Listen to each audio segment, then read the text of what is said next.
Bonjour, c'est Clément, le fondateur de Comparatif Prévoyance, un courtier comparateur expert de la prévoyance des indépendants.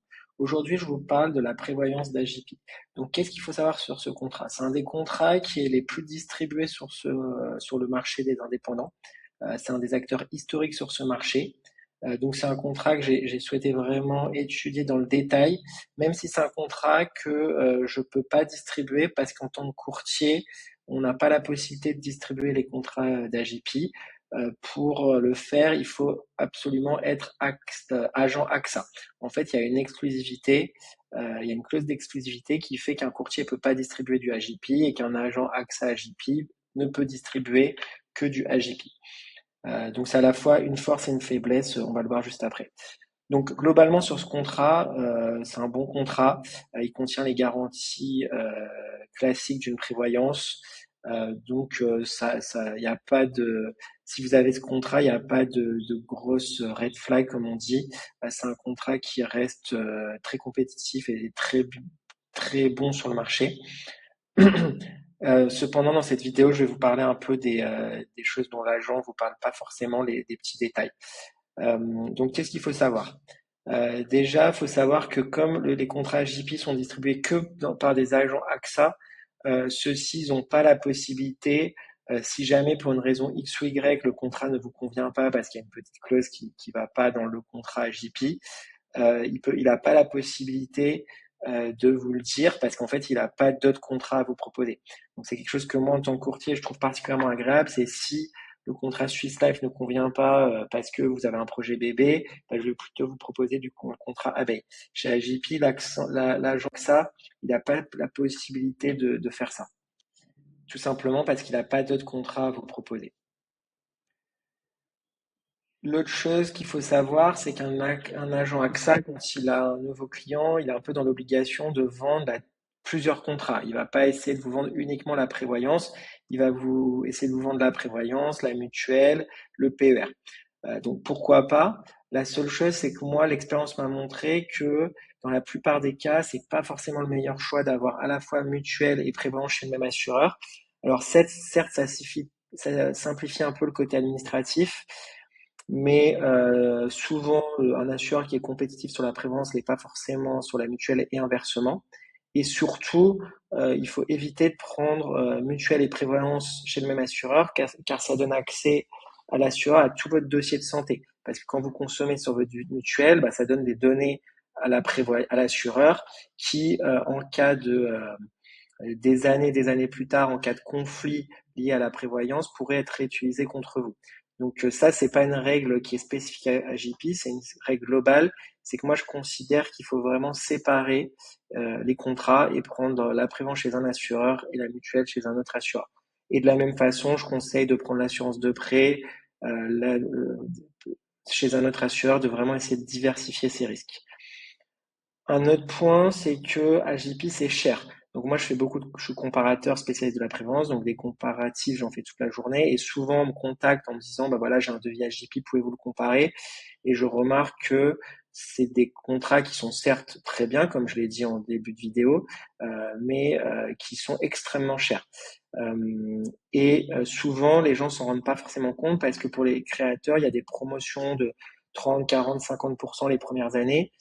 Et à la fin de cette promotion, en fait, ce contrat, il devient très coûteux. Surtout qu'en plus, chez AJP, c'est un des plus gros points faibles du contrat, les augmentations annuelles sont extrêmement fortes. Donc, c'est pas le cas que chez AJP. Par exemple, ça peut être le cas chez Swiss Life aussi, qui est un contrat que je distribue. Mais chez AJP, ça augmente très fortement. Voilà un petit exemple là sur la droite. Donc, vous voyez que c'est une personne qui a d'abord une promotion. Donc là, le contrat paraît vraiment pas très coûteux, un peu plus de 100 euros. Et en fait, à la fin de la promotion, ça augmente de 500 euros. Puis en plus, ça a des augmentations annuelles. Vous voyez que chaque année, ça augmente quand même beaucoup. Et ça augmente encore plus à partir de quand on s'approche des 50 ans.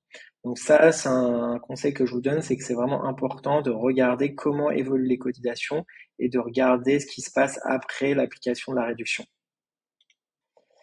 Ensuite, si on rentre un peu dans le détail des points un peu faibles du contrat JP, le premier, c'est clairement tout ce qui concerne les affections psychologiques, donc ce qui est burn-out, dépression. Donc, il y a deux clauses auxquelles il faut faire attention. La première, c'est les délais d'attente qui sont de 12 mois. C'est-à-dire que pendant la première année d'adhésion, vous ne pouvez pas faire un arrêt de travail lié à du psy. Donc ça, le document que je vous montre, c'est un document officiel de AJP. Et lié à ça, il y a aussi une franchise absolue de 90 jours. Donc ça veut dire quoi? Ça veut dire que même après un an d'arrêt de travail, enfin pardon, après un an d'adhésion, si vous avez un arrêt de travail lié à du psy, donc burn-out, dépression, la franchise sera de 90 jours. Donc souvent AJP met en avant le fait qu'il n'y a pas d'option psy, ce qui est vrai, mais par contre, il faut savoir que la première année, vous n'êtes pas couvert, la première année d'adhésion, et qu'après, il y a une franchise de 3 mois. Le deuxième point de vigilance par rapport au contrat, c'est sur l'invalidité, notamment l'invalidité professionnelle. Et cette clause qui est page 23 des conditions générales, où il est dit qu'il est tenu compte, pour le calcul de l'invalidité professionnelle, il est tenu compte de la façon dont la profession est exercée antérieurement à la maladie ou à l'accident, des conditions normales d'exercice de la profession, des capacités professionnelles restantes et des possibilités d'adaptation ainsi que des répercussions de cette invalidité sur les revenus professionnels de l'assuré. Il appartient à l'assuré d'apporter les éléments justificatifs de son invalidité professionnelle. Donc ça, c'est un point qui crée un peu de doute parce qu'il n'est pas très clair. Donc j'ai pas forcément, c'est pas hyper simple pour moi de l'interpréter, mais il faut savoir que tous les autres assureurs, en tout cas quand ils doivent parler du contrat d'AJP, parlent de ce point faible et le mettent en avant. Moi, en tant que courtier, j'ai des rendez-vous avec les assureurs du marché avec qui je travaille, donc par exemple April, Abeille, Swiss Life, et à chaque fois, ils me parlent de ce point-là. Donc c'est pour ça que je vous en parle dans ma vidéo. Donc en résumé, pour moi, les points faibles du contrat, c'est le manque d'indépendance des agents AXA, le prix très élevé, la mauvaise couverture sur le psy, et la dernière chose, c'est le point dont je viens de vous parler sur l'invalidité, le calcul de l'invalidité.